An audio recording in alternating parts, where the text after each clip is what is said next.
और आपको बता दें कि प्रधानमंत्री इस खास मौके पर कुछ देर के बाद अपना संबोधन भी करने वाले हैं।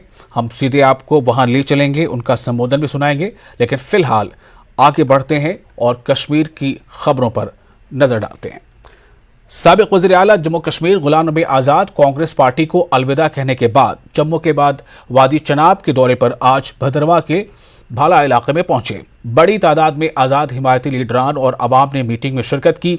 इस मौके पर गुलाम नबी आज़ाद ने वालिहाना इस्तकबाल के लिए अवाम का शुक्रिया अदा किया। उन्होंने अवाम से अपील की कि आने वाले दिनों में जम्मू कश्मीर के रियासत का दर्जा बहाल करने, रोजगार व ज़मीन का तहफ़्फ़ुज़ के लिए उनकी पार्टी का साथ दें, जिसका अभी तक बाज़ाब्ता कोई ऐलान नहीं हुआ है। उनकी पार्टी बनेगी ये उन्होंने खुद भी कह दिया है, लेकिन पार्टी का नाम अभी तय नहीं हुआ है। जैसा उन्होंने पहले कहा था कि पार्टी का नाम भी लोग ही तय करेंगे। पहली चीज होगी, जमीन का हक सिर्फ जम्मू कश्मीर के लोगों को होगा। जो महाराजा के वक्त से चल रहा था, महाराजा ने शुरू किया 1925 से हिंदुस्तान की आजादी से पहले, बाद में वो 370 का हिस्सा बना।